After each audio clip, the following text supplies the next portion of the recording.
What's up, guys? OldManTup coming at you today with our first match in the PPL Division 2 Season 2. Now, we were invited to pick up a team that had to leave for personal reasons, so we are going to dip our toes into PPL Division 2, the Pokemon Premier League, while we're in the off-season of the GBA.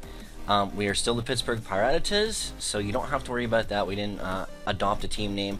We are rolling with the juice and stirring the Kool-Aid. So alright, guys, I just want to let you know, this was Jack, the Dawn Fanatic, asked us about a week ago if we were interested. Unfortunately, I haven't been able to make videos since then. I have been deathly ill with the flu, and I'm sure you can still hear the effects of that on my voice, but the video has to be uploaded today. So we're getting this out as good as we can. If you followed me on Twitter, you will have seen I released the name of the team and the Mon. So let's take a look at our team here. We got a physically defensive Melodic, Scarfed Adamant Terrakion, Assault Vest Among Us to take hits for days, especially from Thunderous. We have Mischievous, Sub Nasty Plot set because I love that set.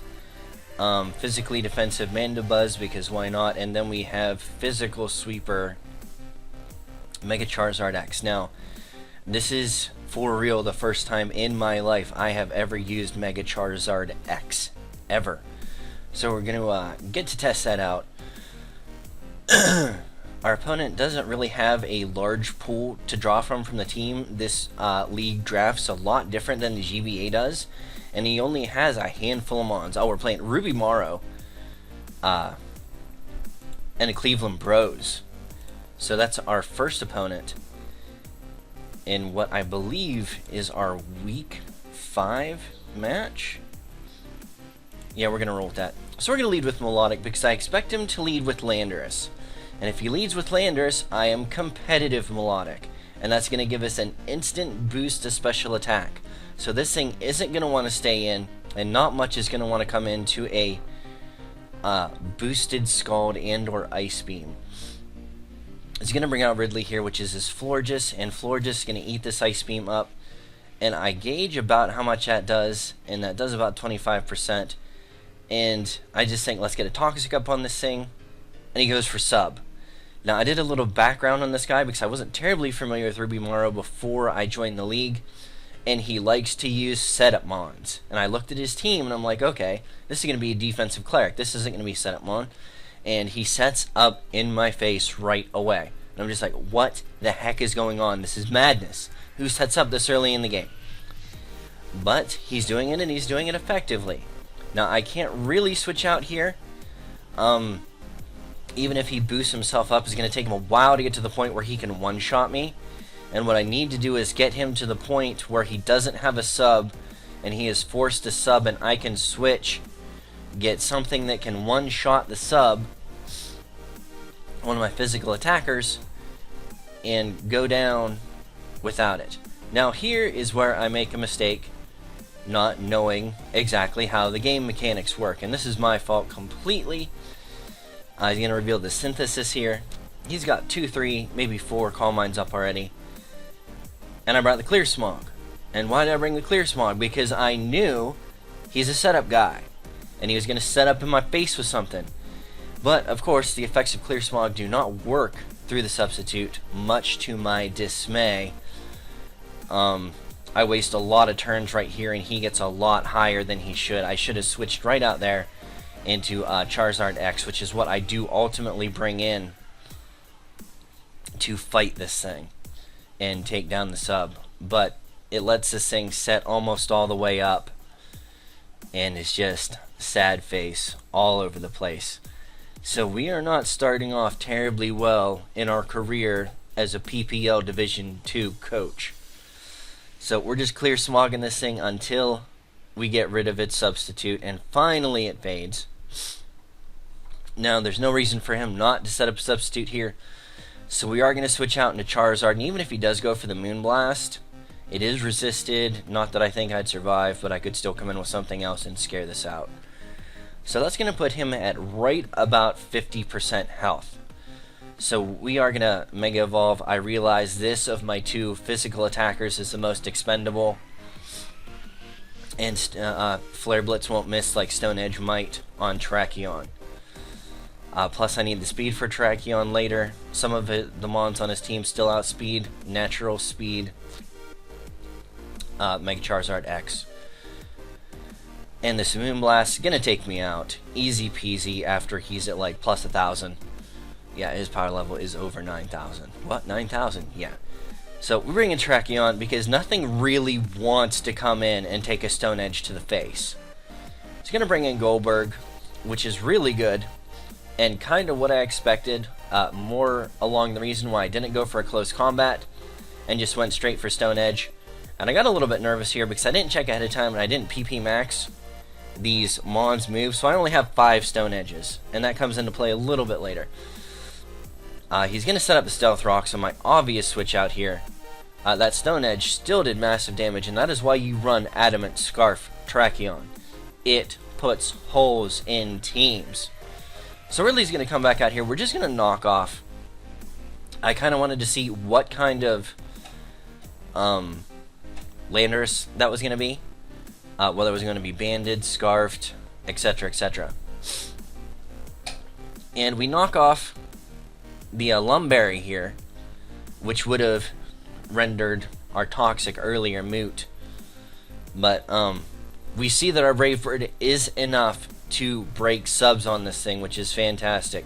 Which is why you always bring a hard-hitting defensive move, or hard-hitting offensive move, if you can, on your walls.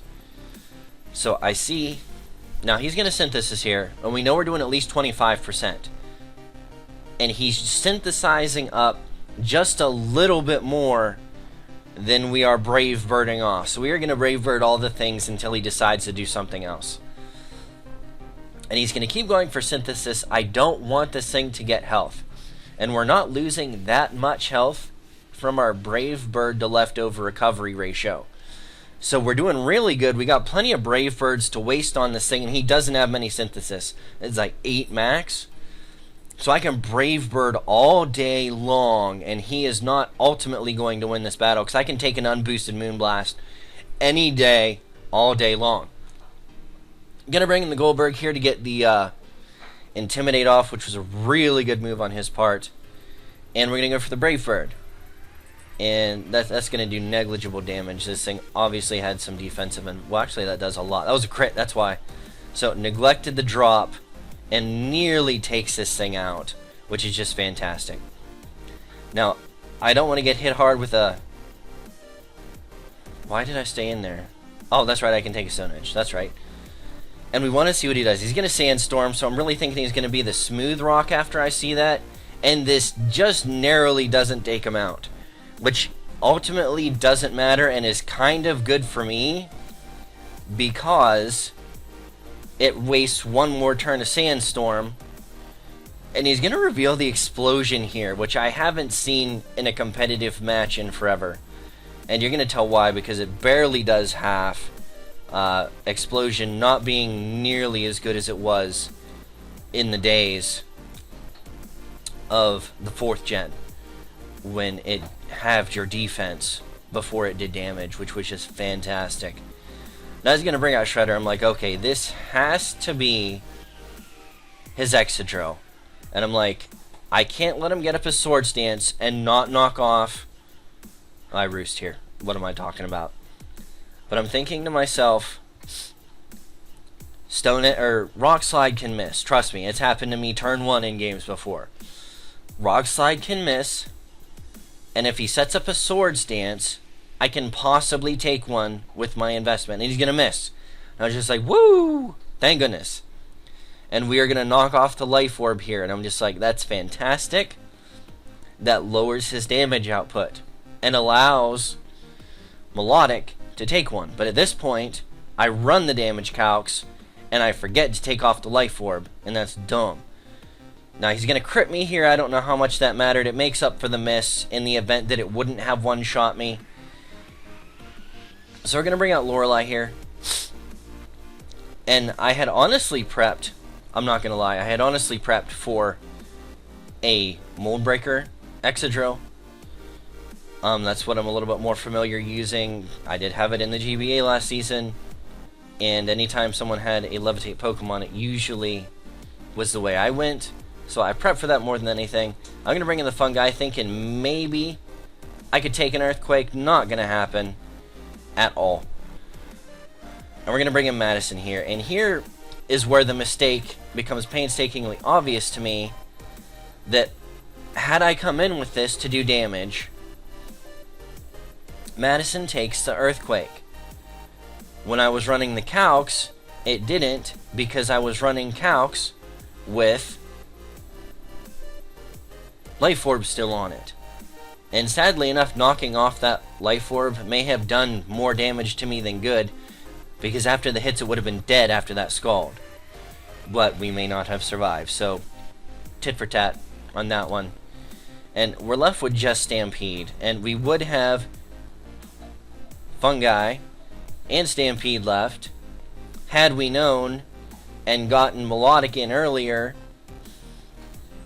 I'm going to give us a few switch options because I have Quick Attack on this thing, and I believe at that range it would have killed. Stone Edge, not going to crit there, which would have been the only way I would have been able to take out this Slowbro, was if it crit on the switch in, and I'd be able to take it out with a second one. And based off this damage, it's obvious that it would have, with the had it been doing 1.5 damage the first time. But he's just going to slack off in my face until I run out of Stone Edges. Which, I mean, it's the safest play for him, and it's a smart play, because he can wait till a Stone Edge misses and then safely Scald. As opposed to where, if Scald doesn't kill me and doesn't burn, 2 Stone Edges have a possibility, well, not even at this point. And he's just going to Psychic once he gets himself in a safe range, and that is going to take out Terrakion. So, good game, Ruby Marrow. We end up getting 5-0'd, not having knocked out a Pokemon in our first match of the PPL. Which isn't exactly how I wanted to start my career off, but, and I'm not blaming this on this, but under prepping really bad, mainly due to illness, but also due to just laziness and not doing my due prep. So all the links will be in the description down below. I'm sure there's a long list, just like there was for the GBA, of the coaches, and probably the PPL channel if there's one. So alright guys, this has been OldManTup. I apologize for the quality of the voice in this one. I am still recovering from the flu. Hopefully next week we will be much better and the sound quality will be better. Let's run over to our... Where are the... Oh, I had them earlier and I lost it. Okay, let's just go to our team page. Okay, there we go. Excellent. We are currently sitting at, the team is 2-3. It was 2-2 when we moved in. And that loss to the Cleveland Bros puts us at 2-3 and a -9 differential on the season. Now, for those of you who are unfamiliar with, this is not at all like the GBA is, the way the playoffs and or champion is determined. This is based off of the Premier League in Europe, more a soccer style setup than football, American football. So we are currently sitting in 10th of 12 teams. Sitting at 9th place is our next week opponent, which is a Nidoqueen Park Rangers, and that is Mr. Raiquin. And that will be our week 6 match, so this was week 5.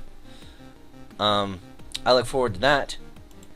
Got to get prepping for that. I don't want to be under prepped again, and we really want to wipe the floor with Raiquin, because when Jack asked me if I wanted to be in this league, I told him the only stipulation I had was I get to beat up Raiquin. So I get to cash in on that week too. After next week, we will be able to make some changes to the team through drops and pickups and trades. We didn't make any changes from when we first picked up the team, namely, again, because of laziness and the inability because of illness. So alright guys, this has been OldManTup. Thank you for coming by, and we'll catch you on the flip side, BuckToothBuccos. Peace.